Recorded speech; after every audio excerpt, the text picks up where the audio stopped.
লন্ডনে বৈঠকের মাধ্যমে একটি বিশেষ দলের প্রতি অনুরাগ দেখিয়েছেন প্রধান উপদেষ্টা। জামায়াতের আমিরের এমন বক্তব্য অযৌক্তিক বলে মন্তব্য করেছেন বিএনপির যুগ্ম মহাসচিব শহীদ উদ্দিন চৌধুরী অ্যানি। বিকেলে পল্টনে বিএনপির কেন্দ্রীয় কার্যালয়ে বাংলাদেশ জাতীয়তাবাদী ওলামা দলের দোয়া মাহফিলে শহীদ উদ্দিন চৌধুরী অ্যানি বলেন, লন্ডনের বৈঠকটি দেশ ও জনগণের স্বার্থেই হয়েছে। বৈঠক নিয়ে গাত্রদাহ হওয়া অনুচিত বলে মন্তব্য করেন তিনি। বলেন, নির্বাচন নিয়ে মিশ্র প্রতিক্রিয়া না দেখে বৃহত্তর স্বার্থে সব দলকে ঐক্যবদ্ধ থাকতে হবে। পাশাপাশি জাতীয় ঐক্যমত্যের ভিত্তিতে সরকার গঠন করতে সব দলের প্রতি আহ্বানও জানান তিনি। বান্ডেল থাকলে প্রতি সেনমানিতে টাকা বাঁচবে। বিকাশ সেনমানি বান্ডেল কিনে জিতুন প্রতি লেনদেনে।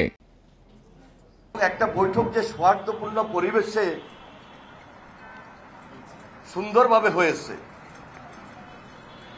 এটা আমরা দেখেছি, লক্ষ্য করেছি। লন্ডনে বৈঠকটি হয়েছে, আমি মনে করি এটাতে গাত্রদাহ